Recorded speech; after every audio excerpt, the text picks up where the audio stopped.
people are betting that, yes, we're going to see the use of a nuclear weapon in 2024. It's risen overnight thanks to this latest long-range attack. I mean, what are they playing at? I mean, it's like fun for these. It's like fun for these people. Well, you're right. This is not a game. This is very serious stuff. And President Putin earlier today signed a new description of the use of nuclear weapons in Russian strategy. In other words, he's changed the approach, saying that effectively, if we're attacked in overwhelming numbers by conventional forces across our border, whether these are manned or unmanned systems like the ATACMS missiles or cruise missiles, we reserve the right to use essentially a nuclear weapon to strike the territory from which the attack was launched. Now, this was not an overwhelming attack. What Zelensky did was launch 6 ATACMS missiles, 5 of which the Russians successfully intercepted and shot down. The 6th struck near a location in Russia called Karachev, where there is a stockpile of weapons, but it didn't hit the stockpile. It simply started a small fire, which was quickly put out. Now, Vladimir Putin and the Russian state want to put an end to this war. There's no question about it. They would like it to end. And they know that President Trump is certainly willing to try and end it.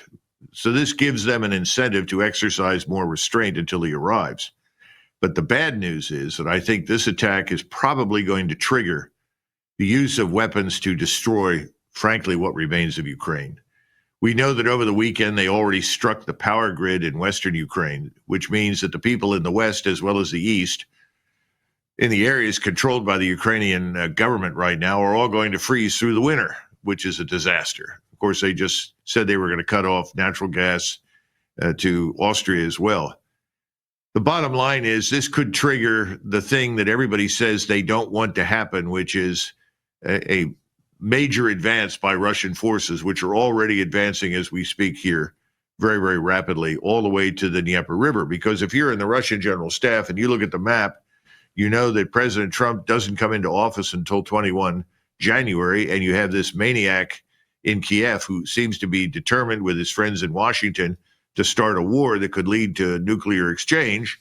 Then you say, Mr. President, we strongly recommend we seize the river line, go all the way to the river and be done with it, and then potentially, if necessary, go into Kiev itself and eliminate this government.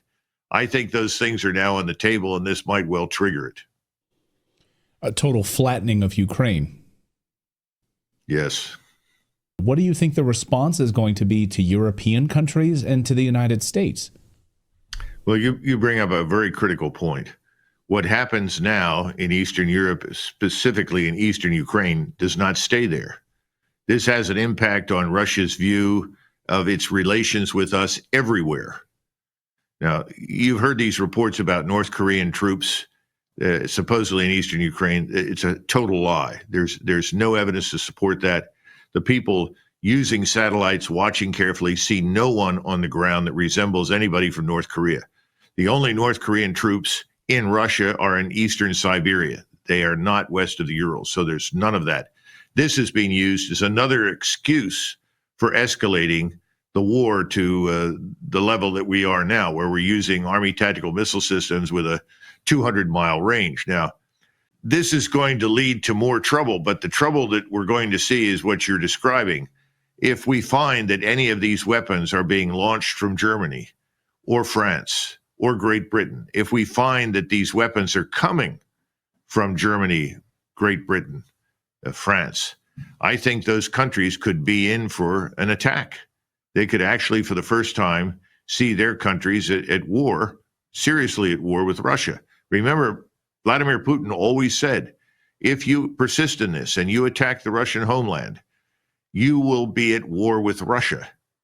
Now, that's a very dangerous condition to be in right now because we can't stop anything.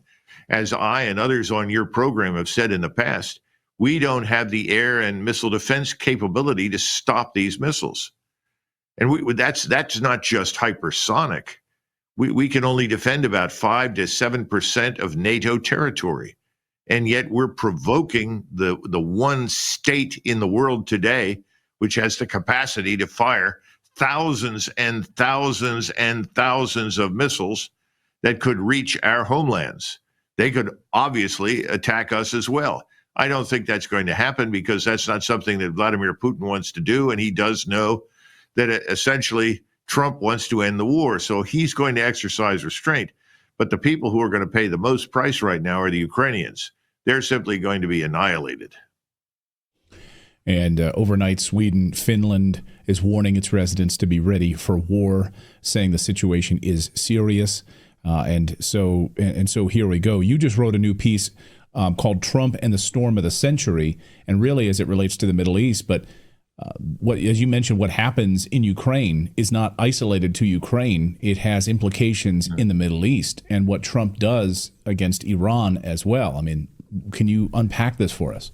Well, the thing is that right now we're making it clear to Russia that we see Russia as a permanent, unchanging enemy. In other words, there's no room for negotiation, no room for coexistence as far as Washington is concerned. Well, Russia has vital strategic interests in the Middle East. They are going to stand by Iran. President Putin has said this publicly. He said it's a priority for the Russian people to protect Iran. And he's also made it very clear to the Israelis not to attack his forces that are on the ground in Syria. Now, at the same time, you've got Russian foreign minister and Russian military leaders traveling all over the region. They have a huge presence in Iran, but that's not the only location where they are right now. They've effectively covered the whole region. And if anything, we're seeing an alliance of all the states in the region today, including Turkey, against Israel. Remember, the Turks have broken relations with Israel, which is something that, for whatever reason, nobody in Washington expected. And the Turks have made it very clear that they will turn on the Kurds, whom we are pushing to war with Turkey, in the hope that that will divert the Turks from taking any action against Israel. Well, that's absurd. And there's every reason to expect the Israelis to do in Palestine, that is the West Bank, what they've done in Gaza. The Egyptians have now formally met with the Turks, the Egyptian military. They will cooperate. And Jordan is close to exploding. There are 11.2 million Palestinian Arabs living in Jordan who formerly lived in Israel. They are on the verge of exploding. So the entire region is a powder keg. And what we're doing in Russia signals to Russia that they have no incentive whatsoever to cooperate with us in the Middle East to prevent a wider regional war. On the contrary, they're now positioned to do enormous damage to us and Israel in the Middle East, just as they are positioned to do that in Eastern Europe. And again, and we've been over this before, Clayton, we are not in the position to wage a major regional war against anyone. And if the French are dumb enough to provide cruise missiles to these people, then the French could be on the receiving end, as I pointed out earlier. And the Germans, who thus far have said they're not going to send anything more to Ukraine, have now suddenly said they're going to provide some kind of unmanned system support. These people are begging to be destroyed. Russia is not bluffing. The Russians are not buffaloing anybody. And people in Washington still don't get it. I don't know why, but they don't. You've served under President Trump. As you've seen his cabinet come together and these pieces, obviously he doesn't take office for another 60 days. What do you think Trump's biggest blind spot is right now, heading into both a powder keg in the Middle East and Russia? The most important feature of his appointments is the unconditional support that all of these people have promised to Israel. That's where he will not give ground. And I don't think he may understand, but he may, who knows, that what's happening right now to the Russians in Eastern Europe is going to have an impact in the Middle East. And what we do has global implications. The message that Putin has tried to send routinely is that we can escalate horizontally. We can make life miserable for you in Africa. We can make life miserable for you in the Middle East. We can make life miserable for you in Asia. So why are you doing this? Why are the Russians back in force in Cuba? Why are there submarines now all over the Atlantic, and some of which are also in the Pacific, as well as in the Med and the Red Sea? In other words, they're prepared. They're prepared for a fight, even if that includes us. which is something that President Putin has striven to avoid, but they're prepared for it. The question that I keep asking is, are we? And as far as I can tell, in the Navy, the Air Force, doesn't matter anywhere, we're not. And if you're not ready, why provoke? It's dangerous. It's ill-considered. You don't start a fight unless you think you've got a pretty damn good chance of winning it. People are living in fantasy world right now. In addition to Washington being Epstein Island plus, it's also Fantasy Island. They live in a world there where they think they are the masters of the universe. You know, there's nothing we can't do. We're the superpower. That's over. It's been over for 20 years. That's the message of BRICS. That's the message that the Russians, the Chinese, not just them, the Indians, the Brazilians, everyone is sending that message to us. Behave like a normal nation. Go back to behaving the way we used to behave, which is we wanted to do business with everybody. We didn't want to bomb them. So we got to get out of the bomb, and get back into business. And we'll find that we can be very successful and our economy will recover.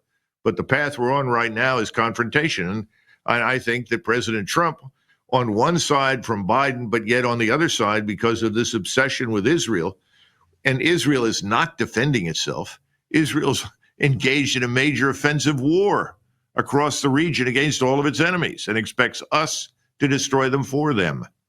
This is a catastrophe, in my judgment, strategically for us. And I think it's a catastrophe for everybody else. Nothing good is going to come out of this. Nothing good is going to come out of this for Israel.